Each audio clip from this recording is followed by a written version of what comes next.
Bonjour à toutes et à tous, bienvenue sur cette nouvelle vidéo YouTube sur ma chaîne. Je m'appelle Ryan, je suis interne en ophtalmologie et j'avais envie de vous faire un guide pour cette dernière ligne droite avant les EDN écrits. Il faut savoir que j'ai eu beaucoup de questions à ce sujet-là, notamment sur Instagram. Je vous invite à me suivre sur Insta, Docteur Pupille. Beaucoup d'étudiants qui me posaient des questions sur les choses à faire et à ne pas faire ces 2-3 mois avant les EDN écrits qui auront lieu en octobre. Je fais cette conférence méthodo très rapide pour vous donner toutes les clés en main pour pouvoir au mieux réussir les EDN le jour J. Donc on va sans plus tarder commencer. Alors, concernant l'organisation de la D3, moi je vous fais part un peu de ce que j'avais fait en début de D3 pour au final terminer avec ce que j'ai fait à la fin. Euh, Au début, donc mon premier tour de révision des EDN, c'était du début de la D3 vers à peu près février-mars jusqu'au concours blanc de juillet. Puis ensuite, à partir du concours blanc de juillet, j'ai démarré une autre méthodologie de travail où je me suis axé, je vais vous l'expliquer après, plus sur les entraînements. C'est de juillet à septembre que j'ai fait mon deuxième tour de révision et de septembre à octobre j'ai fait mon troisième tour qui était beaucoup plus rapide où je survolais un petit peu les informations, mais vous allez voir que il y a vraiment une grande différence d'organisation entre le début de votre D3 et la fin de votre D3.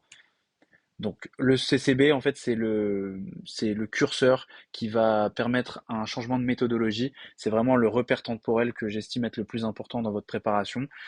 J'espère que vous l'avez fait et que vos résultats ont été positifs. Si c'est le cas, tant mieux pour vous. Gardez cette motivation pour pouvoir avancer. Si c'est pas le cas, vous avez encore une grande marge de progression. Ne vous inquiétez pas. Donc le CCB, c'est un excellent entraînement pour se mettre en condition, surtout si vous le faites en présentiel comme dans certaines facs.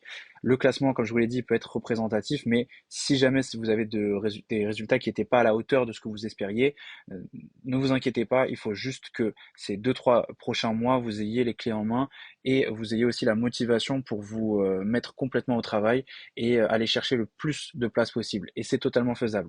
Parce que la marge de progression et la plus grande marge de progression que vous allez avoir pendant votre préparation des EDN, ça va être durant cette phase-là. Typiquement, j'en parle juste après, c'est à ce moment-là que vous allez vous sentir progresser. Pourquoi? Parce qu'en fait, pendant tout votre externat, vous avez accumulé une base de connaissances théoriques, que ce soit en allant en stage, en allant en conférence, au cours de votre fac, en voyant les collèges, et aussi pendant votre premier tour de révision. Et donc tout cet amas de connaissances, vous allez pouvoir l'utiliser par la suite, donc lors de ces mois après le concours blanc jusqu'à l'échéance, pour pouvoir vous entraîner efficacement et utiliser ces connaissances-là pour les mettre en application dans des QCM, des DP, des QCM, des masterclass qu'il va falloir multiplier. D'autant plus que là, vous allez avoir beaucoup plus de temps pour réviser. Il n'y a plus de stage, vous avez un temps 100% consacré aux révisions. Et l'objectif, c'est de se mettre en mode révision intense et d'éviter toute distraction. L'une des méthodes que j'utilise beaucoup, c'est l'installation d'une routine avec un calendrier que je suis chaque jour. Je vais vous le montrer juste après. Mais je pense que c'est le meilleur moyen d'éviter toute anxiété et de rester le plus efficace possible sur le long cours. Donc en fait, vous allez appliquer toutes les connaissances que vous avez accumulées dans des entraînements des QCM, vous allez vous tromper, apprendre de vos erreurs, et c'est comme ça que vous allez vous sentir progresser. Donc en parlant des entraînements, vraiment, ce qu'il faut retenir durant cette conférence, c'est que plus on va s'approcher du concours, plus la charge d'entraînement, elle va devoir augmenter. Donc typiquement, je vous ai dit, hein, le concours blanc national, ça sert de repère temporel pour la préparation de votre D3. Avant le concours blanc, personnellement, j'étais plutôt aux alentours de 40% d'entraînement, 60% de cours sur mes fiches de révision, qui me permettaient d'aller assez rapidement, puisqu'elles, je vais vous les présenter après, elles font la totalité du programme, tout en mettant en évidence les notions qui tombent régulièrement, pour pouvoir bien insister sur les aspects très importants et très récurrents des EDN, tout en étant aussi très transversaux, et donc ça me permettait de faire des tours assez rapides, puisque je voyais un item une seule fois dans un seul chapitre qui regroupait la totalité des autres items et qui croisait la totalité des autres items traités dans les différents référentiels. Donc une fois que le concours blanc était passé, je suis passé plutôt en mode entraînement, c'est-à-dire on était plutôt sur du 70% d'entraînement, 30% de cours, voire un peu plus d'entraînement vers la fin. Et donc, je vous présente du coup ma journée type pour que vous puissiez vous faire une idée.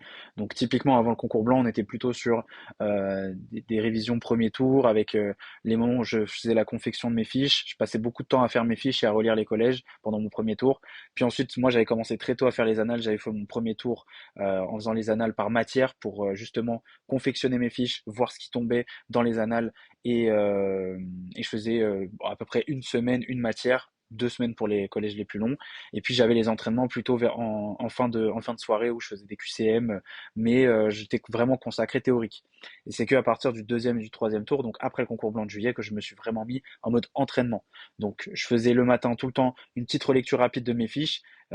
Ça m'a vraiment aidé parce que du coup, je gardais une petite base théorique quand même, avec une relecture assez rapide et efficace de toutes les notions de cours. Et puis ensuite, dès que l'après-midi commençait, je me faisais une épreuve d'anal entière. Je vous conseille déjà là de faire un des conseils, on verra ensuite les différents supports d'entraînement. Je vous ai fait une classification, mais essayez de faire des épreuves complètes pour entraîner votre cerveau à se mettre en condition et à réfléchir pendant 2-3 heures non-stop, parce que mine de rien, c'est pas un exercice mental qui est évident. Et puis ça va vous préparer pour la mise en condition le jour J. Donc je faisais de 13h à 16h une épreuve d'anal que je faisais en 1h30, 2 heures. Je passais pas 3 heures dessus. J'essayais d'aller assez vite. Puis ensuite, je faisais une correction de l'épreuve en question. De 16h à 17h, je faisais une masterclass CNI ou une correction. Parce que du coup, moi, comment je m'organisais, c'était un jour sur deux, une masterclass et le lendemain, du coup, une correction. Comme ça, je passais 1 heure à faire la masterclass et le lendemain, je la corrigeais. Donc après, à vous d'adapter en fonction de ce que vous aimez faire. Concrètement, si vous préférez corriger directement après la masterclass, il n'y a pas de souci. Ensuite, de 17h à 18h, c'était ma pause slash mes fiches Anki LCA. Je vais vous proposer le support après, je vais vous le présenter. C'est vraiment, j'ai eu des très très bons retours. Donc déjà sur les fiches euh, que j'ai partagées à pas mal d'étudiants l'année dernière, j'ai eu de très bons retours. Mais encore plus sur le deck Anki LCA. J'ai vu, enfin, j'ai eu des retours d'étudiants qui me rapportaient des grosses remontadas et des performances de fou en LCA rien qu'avec le deck. Donc ça m'a fait énormément plaisir et je peux que vous le conseiller. C'est un deck que j'ai mis beaucoup de temps à faire et qui est très très efficace parce que je vais vous le présenter après en 200 cartes, 250 cartes à peu près. Vous pouvez faire l'intégralité de tout ce qui est attendu pour les EDN concernant la LCA de manière totalement complète et en plus en utilisant le système de flashcard et de répétition espacée parce que c'est une matière qui est très volatile, la LCA, on le sait tous, pour que tout reste en tête et que vous puissiez raisonner du tac au tac le jour J, même si on vous propose des pièges sur des différents types de biais, des ambiguïtés en fonction des types d'études, là vous serez au point. Et donc, je faisais 30 minutes à peu près de fiches par jour. Franchement, ça se fait très très bien.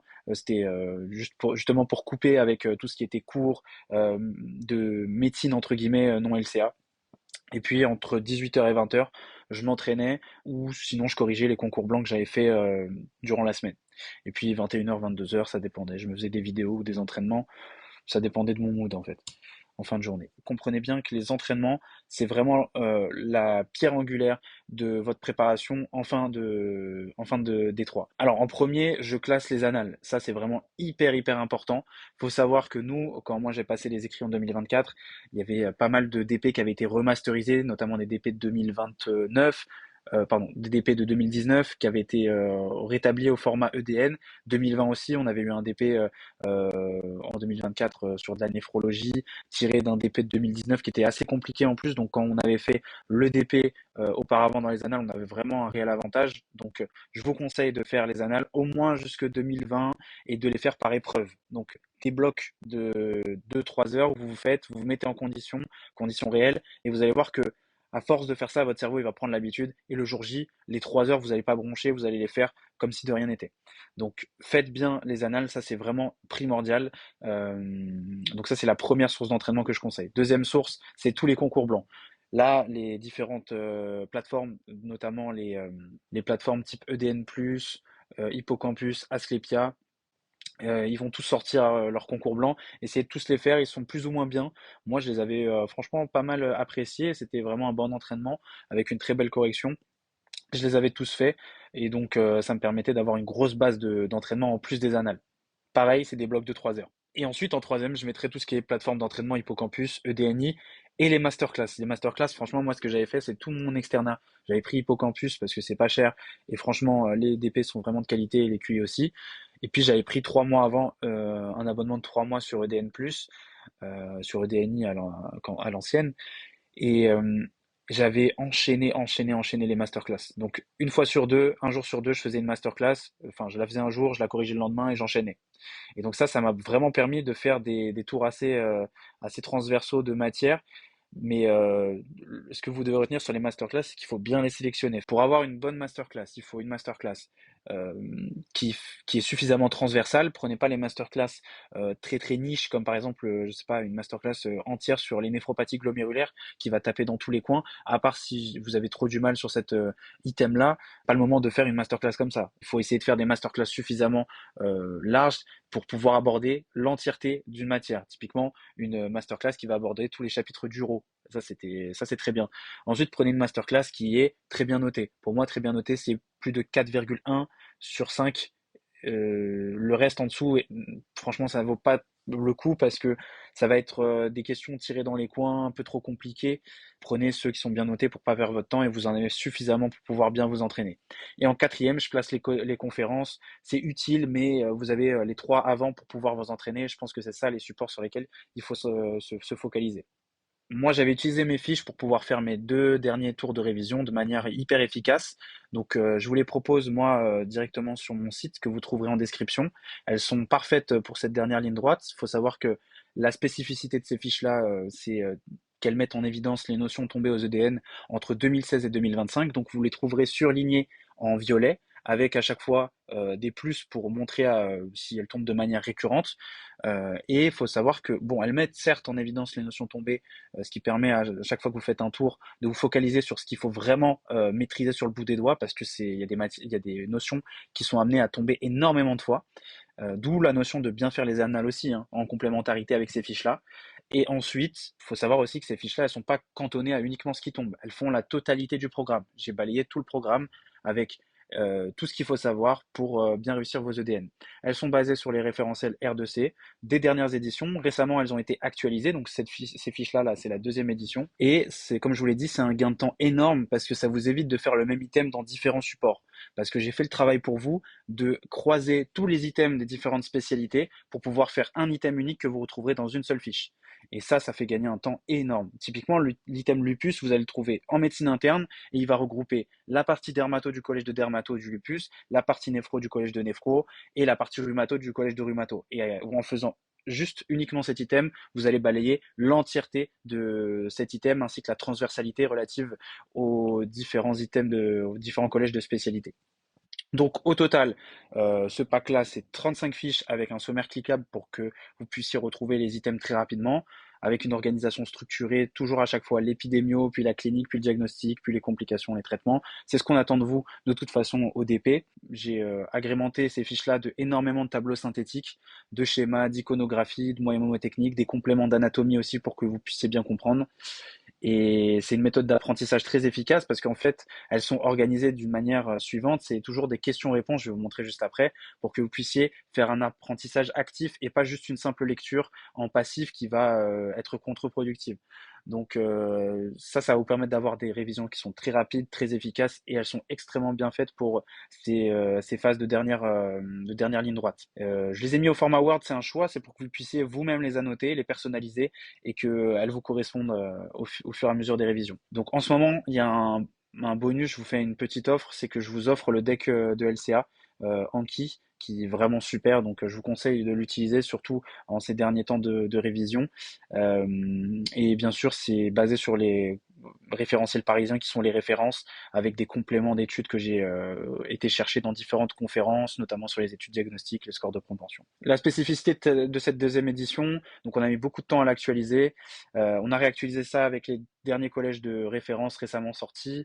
On a ajouté les notions tombées dans les annales de la session 2025 et on a amélioré la présentation pour que ce soit beaucoup plus agréable pour vous quand vous révisez. Et on a corrigé aussi les différentes erreurs qui nous avaient été rapportées par les étudiants lors de la précédente édition. Donc, comment ça se présente?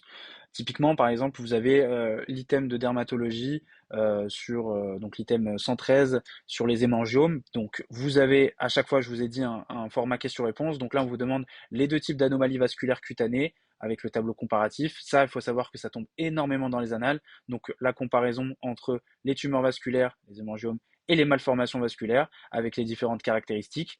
Là, typiquement aussi, vous avez l'aspect physique et écho-doppler des hémangiomes et des malformations vasculaires. Ça tombe aussi énormément dans les annales.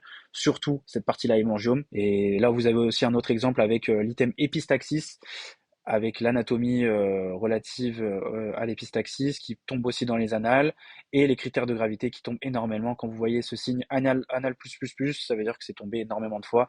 Et puis il y a des fois, j'ai surligné les notions très spécifiquement qui tombaient beaucoup ou dans lesquelles j'étais tombé lors des annales et qui m'ont posé problème.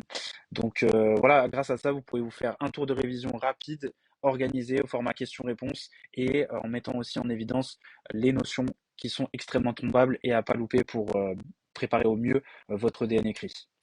Donc la méthode LCA, on fait un point rapidement, c'est une matière à ne pas du tout négliger, c'est 8 à 10% de la note finale. L'idée directrice qu'il faut avoir, c'est de ne pas s'éparpiller dans différents supports.